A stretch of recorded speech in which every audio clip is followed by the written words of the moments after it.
السلام علیکم ورحمۃ اللہ وبرکاتہ۔ امید کرتا ہوں دوستو آپ خیریت سے ہوں گے۔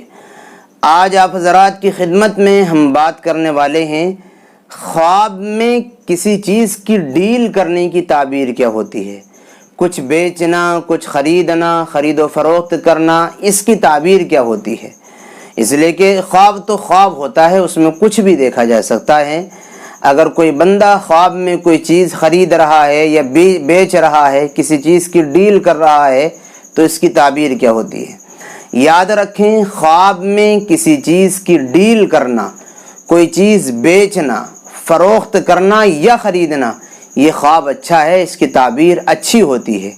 اور اس کی تعبیر یہ ہوتی ہے کہ کوئی خوشی اور بھلائی کا معاملہ پیش آنے والا ہے۔ چاہے وہ آپ ڈیل پیسوں کے بدلے میں کر رہے ہوں، یعنی پیسوں سے کوئی سامان خرید رہے ہوں، یا اسی طریقے پر بہت سی مرتبہ پیسوں سے نہیں، بدلے میں سامان خریدا جاتا ہے۔ ایک سامان آپ دے رہے ہیں اور اس کے بدلے میں دوسرا سامان خرید رہے ہیں، تو چاہے آپ وہ خرید و فروخت پیسے کے بدلے میں کر رہے ہوں یا ایسے ہی سامان کے بدلے میں کر رہے ہوں، خواب میں کسی چیز کا خرید اور فروخت کرنا یہ اچھی علامت ہے۔ اور اس کی تعبیر یہ ہوتی ہے کہ اللہ تعالیٰ اس بندے کو خیر اور بھلائی اور منفعت سے نوازنے والے ہیں، اور اس کے مال میں اللہ تعالیٰ اضافہ اور برکت کرنے والے ہیں۔ اس لیے یہ خواب بہت اچھا ہے۔ اللہ ہم سب کو سمجھ نصیب فرمائے۔ السلام علیکم ورحمۃ اللہ وبرکاتہ۔